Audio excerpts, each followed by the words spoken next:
Hi everyone, আসসালামু আলাইকুম। আশা করি আপনারা সবাই ভালো আছেন। আলহামদুলিল্লাহ আমরা সবাই ভালো আছি। আর একটা ব্লগ আমি আপনার সাথে শেয়ার করতে যাচ্ছি। লিবান দেখতে দেখতে 1 বছর হয়ে গেল। 2024 সালে জানুয়ারি 6 তারিখে হয়েছে। আর 2025 সাল জানুয়ারি 6 তারিখে 1 বছর হয়ে গেল।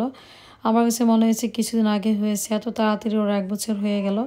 আর 2024 সালের কথা কি বলবো, অনেক আগে শেষ হয়ে গেল। এত তাড়াতাড়ি 2024 সালটা শেষ হয়ে গেল। আর এদিকে ওরও 1 বছর হয়ে গেল। আর লিবানের জন্য আপনারা দোয়া করবেন, ও যেন সবসময় ভালো থাকে, সুস্থ থাকে।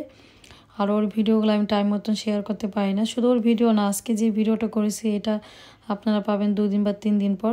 দেখা যায় আমি অনেক বিজি, 3টা বেবি নিয়ে আমার এই ভিডিও এডিট করতে হয়। আর ভিডিও যখন আমরা করি, ভিডিও দেখা যায় অনেক বড় হয়ে যায়। ওই ভিডিওটা দেখা যায় আবার ছোট করতে হয়। তো এগুলো করতে গেলে অনেক বেশি টাইম লাগে। আর বাংলাদেশে আমার না যাওয়ার কারণ হচ্ছে ও গেলে বাংলাদেশে সিক হয়ে যাবে। বাংলাদেশের এখন অবস্থা খুবই খারাপ, অনেক বেশি ঠান্ডা গ্রামে। আর আমি তো যাব গ্রামে, যার বিয়ের উপলক্ষে আমি যাব বাংলাদেশে, বিয়েটা হবে গ্রামে। আমি কিন্তু আমার ওই ভিডিওতে বলেছি বাংলাদেশে আমি কেন যাচ্ছি না। ওই ভিডিওটা আমি দেখেছি, মাত্র 3 মিনিট ভিডিও, ঠিক মতন কেউ না দেখে উল্টাপাল্টা কমেন্ট করেছে।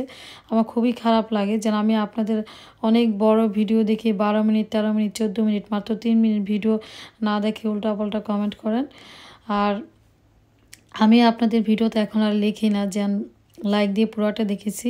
এই কথাটা লিখলে ভিডিও কী হয়, কমেন্ট স্প্যাম হয়ে যায়। আর এটা ক্ষতি শুধু আমার একা না, 2 জনের ক্ষতি হয়। এটাও আপনারা ইউটিউবে দেখে নেবেন।